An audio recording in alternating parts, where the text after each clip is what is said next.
Ini kisah nyata di masa lalu. Makanya sering baca tuh yang baik-baik lah, kisah salafus saleh, orang-orang saleh di masa lalu. Ada seorang hamba rajin sholatnya. Ini sahih riwayat, sahih. Rajin sholat.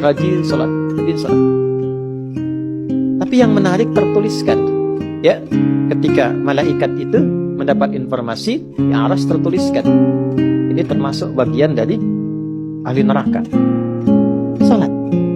Perhatikan ya, perhatikan. Ini nanti terkait juga dengan hadis.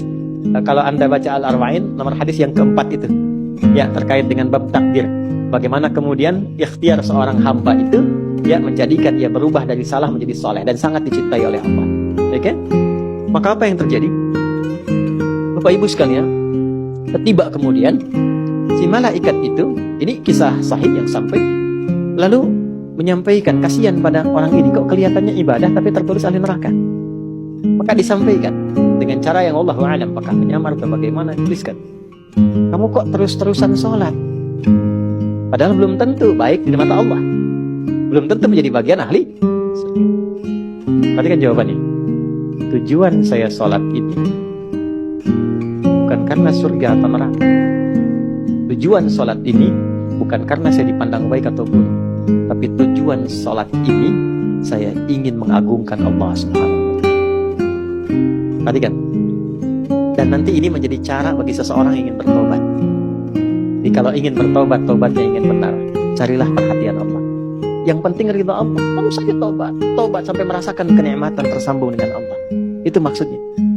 Jadi begitu keluar kalimat itu yang mengguncang arsy, itu yang dijadikan oleh Allah pelajaran bahkan pada alam malaikat untuk mengenal bagaimana rahmat Allah itu diberikan. Mudah bagi Allah membuka, merubah, memutar, mudah. Tapi Allah ingin memberikan pelajaran bahkan di alam malaikat bagaimana kasih Allah diberikan. Begitu kalimat itu muncul, apa yang terjadi? Maka berubahlah di arsy namanya menjadi ahli surga. Ini riwayat sahih. Berubah menjadi apa? Ahli surga. Padahal Allah tuh maha mengetahui, gampang aja tinggal dirubah ahli surga, tidak. Tapi Allah ingin memberikan informasi bahkan di alam langit kepada para malaikat betapa tingginya rahmat Allah, memberi kesempatan pada setiap hambanya untuk kembali kepada Allah dalam kebaikan. Dan itu disebut hamba. Karena itu Allah begitu mencintai ketika ada pelaku maksiat, dia pengen taubat, itu begitu dicintai dan statusnya naik lebih tinggi.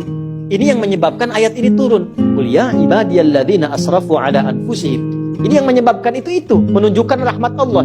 Hai hambaku, betapa besar pun kau pernah berbuat dosa, sepanjang masih hidup belum tiba ajalmu, jangan pernah putus asa untuk mendapatkan rahmatku. Pakai rahmat. Rahmat di sini mencakup Rahman dan Rahimnya Allah Subhanahu wa taala. Karena itu kalau Anda pernah berbuat salah, kita jangan malu untuk kembali. Kalaupun malu dilihat orang, Allah menyiapkan tempat yang tidak semua orang bisa ke situ. Datang ke masjid, mohon minta salat 2 rakaat, minta kebaikan kepada Allah sampai hati mendapatkan ketenangan. Jelas di sini? Baik. Dan yang ketiga, ini yang paling juga banyak dimohonkan, ya. 1, solusi. Yang kedua apa? Ampunan dari dosa yang begitu melimpah, ya. Dan yang ketiga, rahmat yang ketiga, kasih sayang yang memudahkan jalan-jalan kehidupan dunia sampai akhirat. Yang ketiga, semua kita pasti ingin mendapatkan kemudahan, kenyamanan, bukan cuma dunia, sampai dengan akhirat. Kasih Allah yang memberikan kemudahan dunia disebut dengan Rahman, kasih Allah yang memberikan kelapangan akhirat disebut dengan Rahim. Itu kita baca setiap hari. Bismillahirrahmanirrahim. Maka ketika masuk ke dalam masjid, mohonlah kepada Allah 1 dari 3 kemuliaan ini. Kalau ustadznya belum datang, itu manfaat besar. Boleh jadi banyak permohonan, ayo lekatkan di situ, optimalkan. Dan di situ mungkin peluang terbesar untuk mendapatkan apa yang kita inginkan. Jadi, begitu Bapak Ibu mendapatkan 1 dari 3 itu, keutamaan bukan? Keutamaan bukan? Hah? Istimewa tidak?